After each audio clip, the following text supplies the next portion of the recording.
Today we talk about layout. Frank, do we really have to talk about like design and stuff? Yes, we need to talk about layouts. It's very important for RPGs. But we don't even have all the mechanics done for our own. Charles, you don't understand. We had so many notifications in the PowerTubers chat. If we don't talk about bad layout design, who will? Welcome to What is Tabletop, where... actually, should I start with me, just me, or should it be like... Charles is not used to doing the introductions. No. Welcome to What is Tabletop, where I, Frank, do the introductions, and this is Charles. Unfortunately, I have hurt Charles's brain. I hurt myself in my confusion. We should have laid that out better. Like today's topic, where we're going to talk about layout designs, both the visual and the wordy stuff. But first, like, comment, subscribe, tell us, is this a good idea for a YouTube video or not?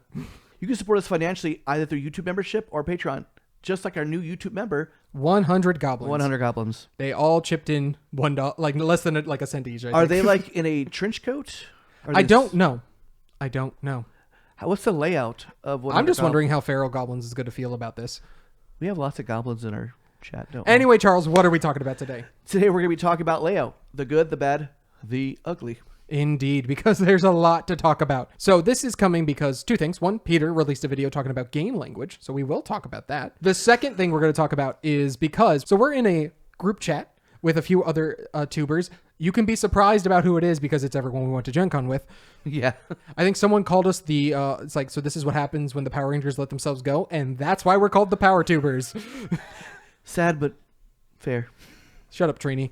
And so, but basically, Jorbin was just completely complaining about one game in particular, and I'm not going to name what that game is because that'd be really mean to name what that game is. Yep, that's just a bad idea. Yeah, it would be really shallow. Yeah, we would to never just... Anyway, because Draw Steel has such a bad layout, we're going to talk about it, and it's just baffling because MCDM actually has good layout design in their other books, so why not in your main game?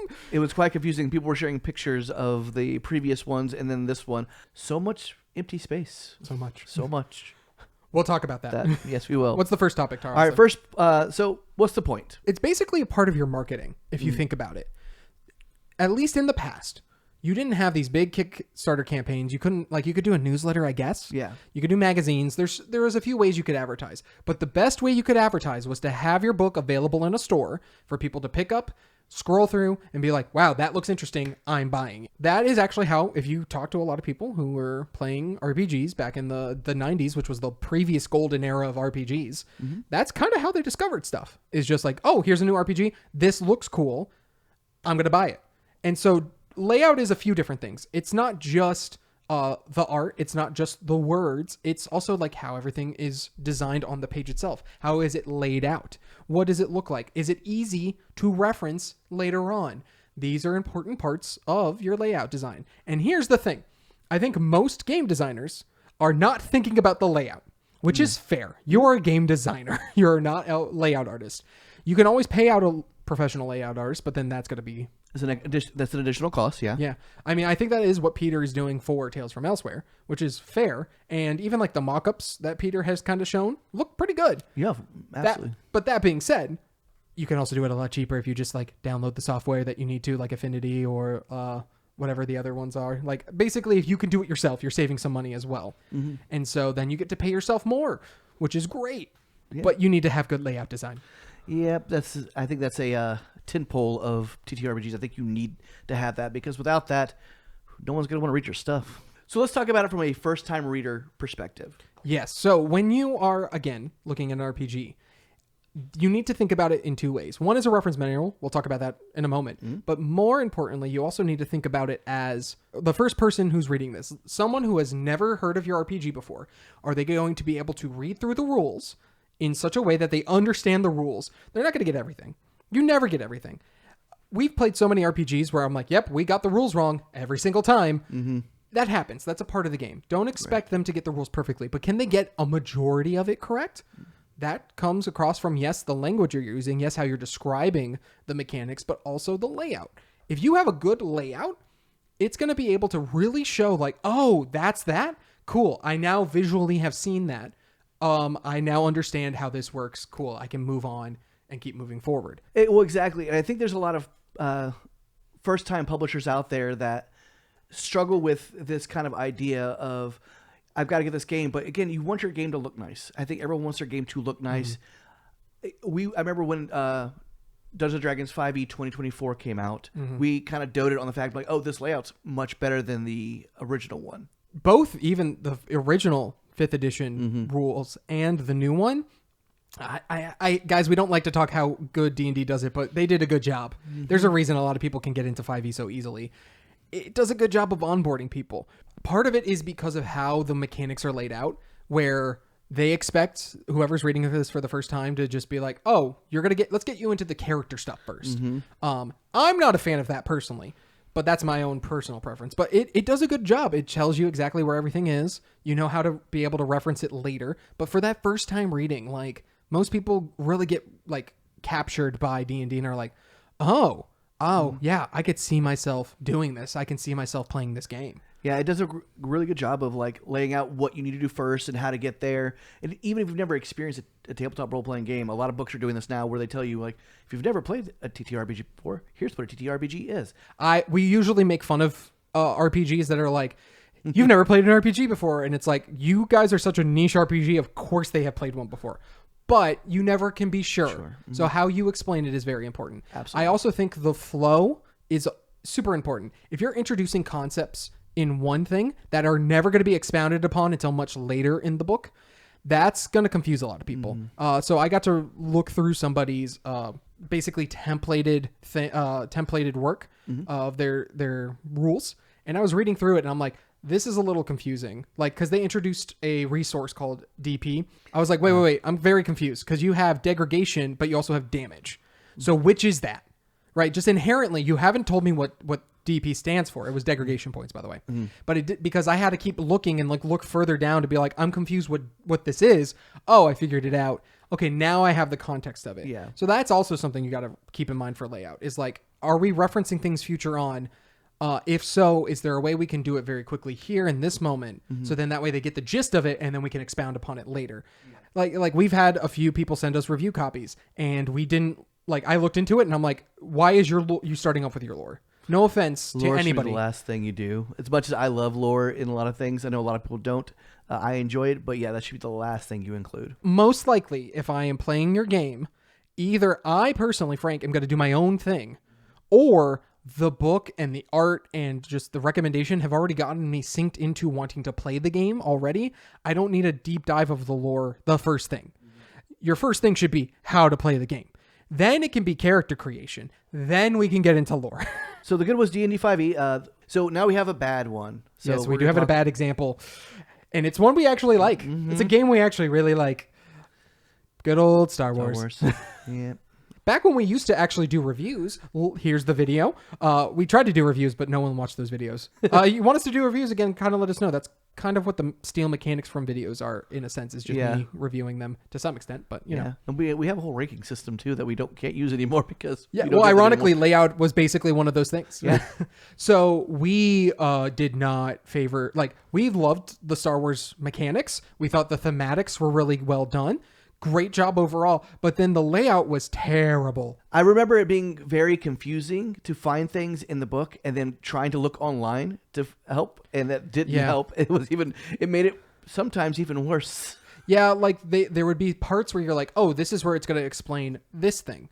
And that's not where it explained it. Yeah. And it's like, oh, okay, wait, that's not how that works. Hold on, how does it work over here? And it would just be in a different section than you thought. And again, that's more of a reference thing. But again, reading it for the first time, man, reading the Star Wars book for the first time is difficult. It's not easy. We've had a couple of tabletop games that we've looked at, and just reading it felt like a slog. You know, it didn't excite us. It's like we got to the point where we're looking at it, and like, this is boring us now. Yes. And again, when you're boring people like me and Frank, that's bad. Like we're actively seeking out new RPGs. Yeah, like exactly. If you're boring us. Now we will give some credit. Their layout design for the classes, for the careers, is good. But I remember there being a moment where it's like, okay, somebody wanted to take a different career or a different subclass, something like that. Yeah. And it said, the way it was worded was like, you must spend this much XP. And I'm like, okay, but can you do it more than once? It never expounded on it. We could never find out. So we just assumed you can because it didn't say you couldn't. Yeah.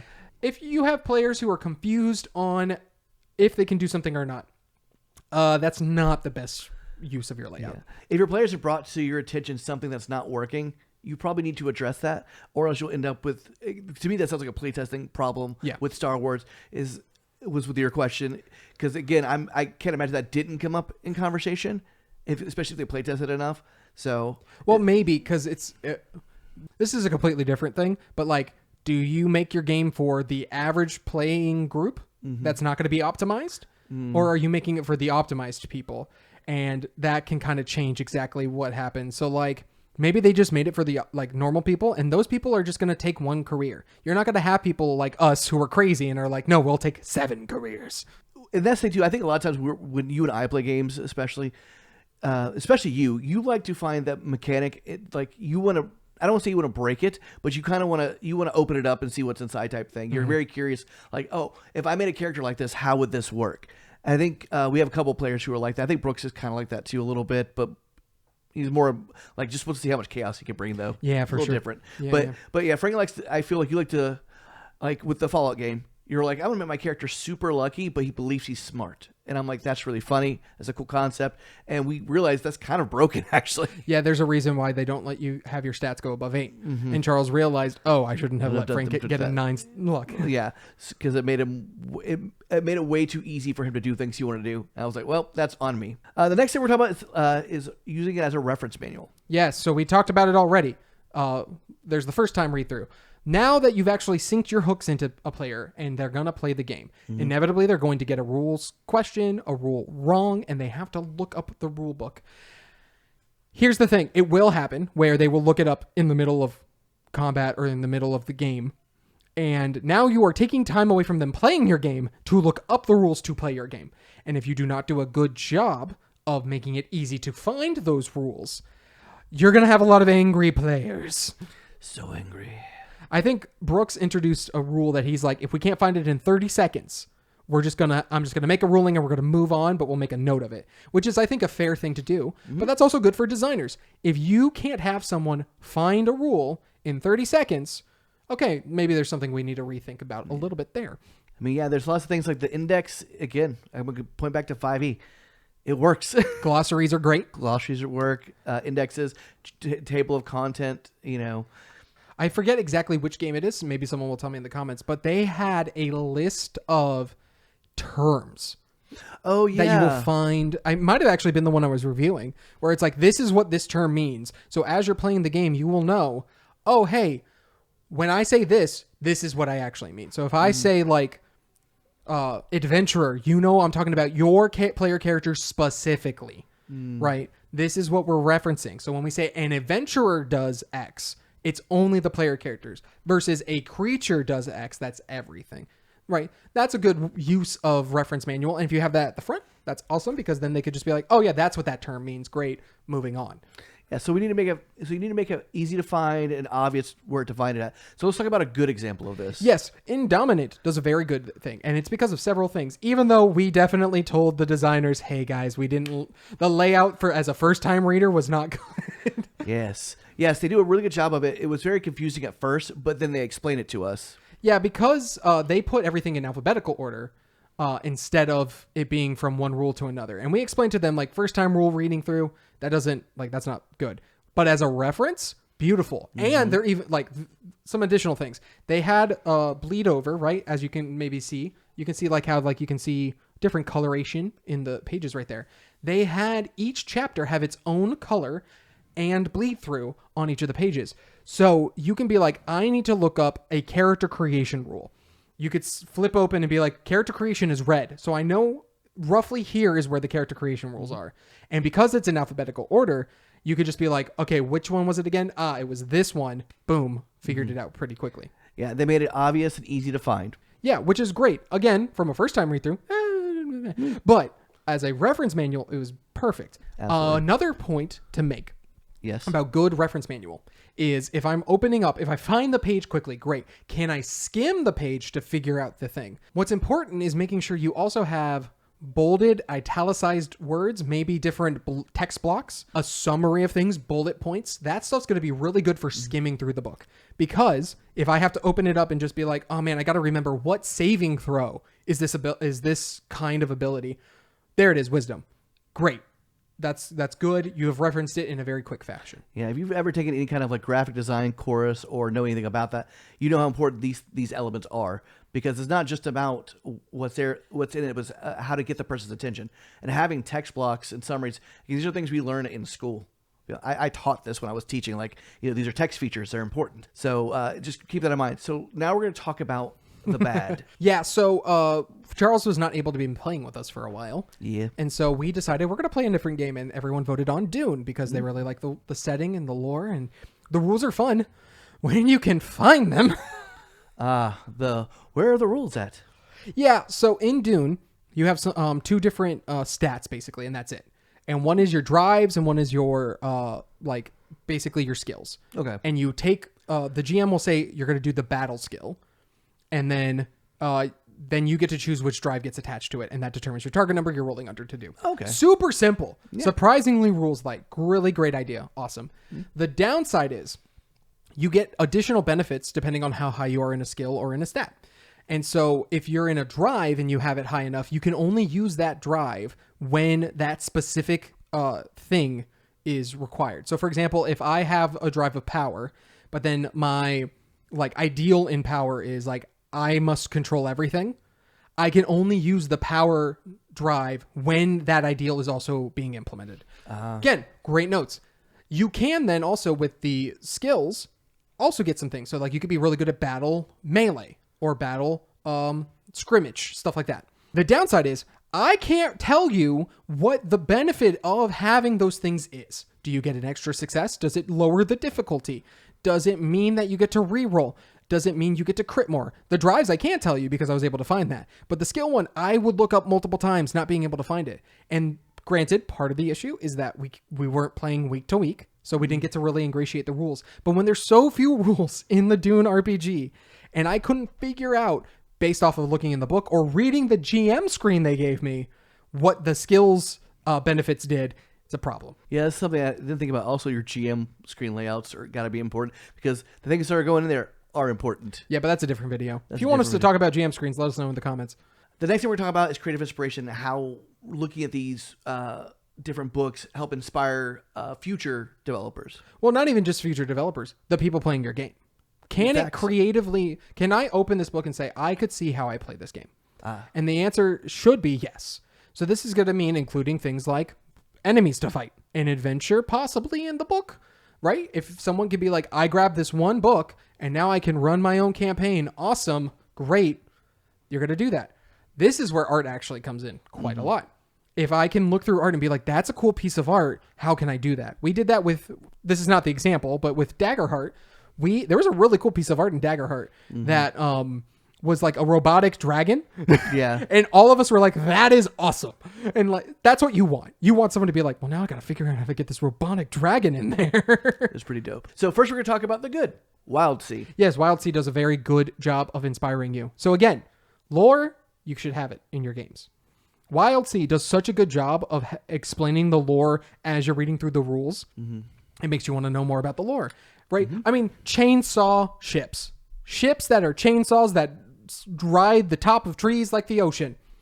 Yeah, I want to play that game. And again, that's something I'd like to do with our game, is because again, that would inspire me to run a game like this and possibly steal some ideas from them. I'm like, oh, cool, they are able to incorporate their lore, so I can hook the players into my lore earlier on and not wait till the end. But it's got to make sense. You can't just shove it in there and not make sense. Yeah, it gives a lot of good inspiration for how you can run campaigns, what you can do, some ideas, some enemies, stuff like that.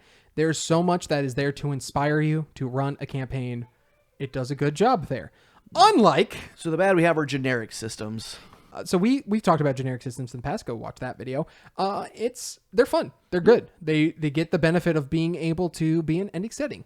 The downside is, why would I play one generic system over any other generic system? The mechanics. But if I find the generic system I like, I kind of don't care anymore, right? It's really hard to get someone interested. Like Fate Core is one of those games that I think is super fun because the mechanics are really cool. They're right there. They can do a lot of cool stuff. I don't know how many people are interested because there's a boxing gorilla on the cover, and when you open it up, it's I don't really understand the appeal of it.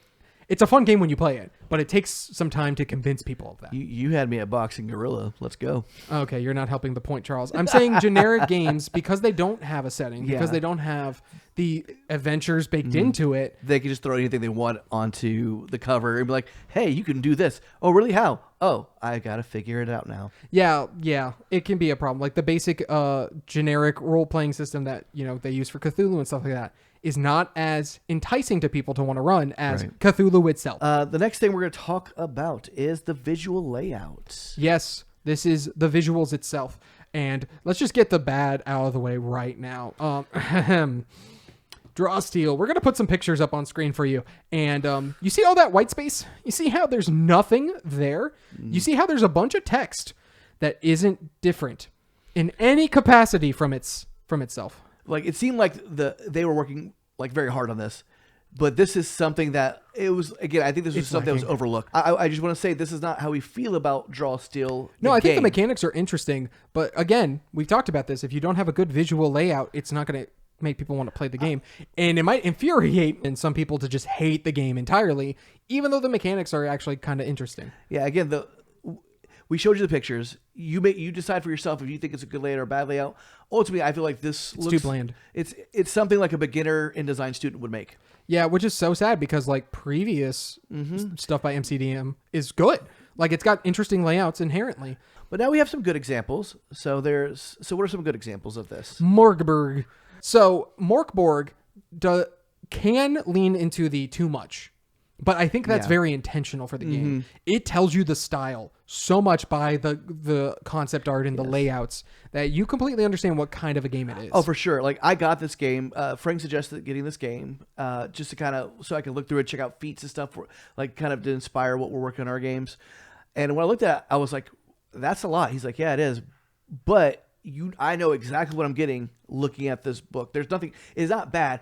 It's not my preference of style, but it's still good at what it does. And of course, we also have Heart here as well that does such a good job of layout that it's beautiful. Look at those games. Look at games that you think like, man, like this book just speaks to me visually, and try to understand what it is, right? It's not just about having art in there. It's about, are you able to just open a random page and be like, okay, this is the header, but it's, slightly shaded black. So now I understand anything pertaining underneath that has to do with this section. So if I need to reference something later, I can just look at the headers and know anything underneath that doesn't matter to what I'm looking for right now. I just need to look for the one specific thing. So ultimately, art and style are very important, okay? Because it says a lot about the game without you having to actually, read anything by looking at what's on there. Because again, if I was looking at a TTRPG and it had a picture of a boxing gorilla on it, and then I got into it, and it had like, where's the boxing gorilla? Yeah, like again. Well, he's on page 14. Like, like just 14? So like again, it's got to be a mainstay. I feel it's got to be something super important and relevant. So because cover art's important too, that's important to your layout as well. And additionally, you have to understand the tone, like we mentioned with Mork Borg. Just flipping through it, if you're going through this book, does it make sense? Does everything match up? Does it go from like really dark to really like happy or something? Right. Unless like the intent is to have a tone shift, you don't. If you have a darker game, like the art should reflect that. The art style should reflect that. But if it's a happier game, right, you might want to change that art style, right? Like we'll get into it, but City of Mist is very much comic book like art because it's almost a comic book game. Art, while it may be expensive, it's better to have like stick figure drawings, I think, than to have that much blank space. Concept art can work. Daggerheart surprisingly uses concept art for like its ancestries. But the reason it uses concept art for ancestries is because it's to show you like your ancestry does not have to look like this one that's the full art version. They can look so different. Flavors it for you. And that's what you really want to do. I think you want to be able to, especially if you're looking for where players can, like especially with our game that we're making, we don't want to tell the players what their characters look like or how they should feel to them. It needs to be unique to each player. So we want to be able to inspire a look, a vibe, a feel to it. Right. But we don't want to say this is how it should be. Next thing we're talking about is language. Yes, game language. Peter has a much better video that goes into deeper topics on it. So check that out. But we're just going to talk about it really quickly. There's basically a gradient scale of game language of like natural, I'm reading out of a book language, and the gamerist bullet points, this is what you need to know kind of language. Both are fine. Obviously, it's more of a scale of knowing where to go. So we're going to give 3 different games that kind of do each of the individual parts. The first one we're going to talk about is City of Mist. City of Mist does very good natural language, partially because there's so few hard mechanics in the game. A lot of it is more asking questions about like the kind of powers you have. And so because of that, it makes sense that you're going to be able to read through it more naturally, and then the language of it is more of like, oh, I completely understand what we're going for, and like more fluid in describing in that regard. Right. Versus a game like Lancer, which, because it's based off of D&D 4e, has to be more concrete, and like when you choose an ability, you get X, Y, and Z. So. And then, of course, a good middle ground is Daggerheart, but not in the book necessarily, in the cards. Yes. Right? And even, again, D&D does a good job with this with their spells, but like having a description of like what the spell looks like and then the bullet points of what it does is super good. It's a great job of that. I think that's the perfect middle ground of like, you cast your hand out and vines appear. Roll 2d6 damage. But it also allows the player to like, because again, I know some people homebrew stuff like, what is it? You'll ask us, well, what is it like? You know, some people ask like, what color is your magic type stuff? Like, because again, they're not hard things you have to follow, but it's a good job of like flavoring it for you, where you can be like, hey, this is what it needs. This is kind of the intent behind it. Yeah. So let us know. Have you thought about the layout of your game yet? Are you like, Frank, art's expensive? We know art's expensive. Oh, we know. But you can make it work. We know. We trust you. We got you. We've said it before. It's better to go, even if you're not a great artist, it's better for you to attempt something than to try to rely on AI. We'll be honest. AI is going to hurt. I think it's already hurting artists. Again, if you're okay, hopefully it's going away. But that's not the topic for this video. That's a topic for a paywall video. If you want to see our thoughts on AI, which, by the way, Charles's thoughts have changed since then. They have changed. No. You'll have to get to the paywall. There will be a comment about it. Cut. We got to get out of here because the rain is telling us that we've taken too long. We what too long? Taken. Taken? Stay away.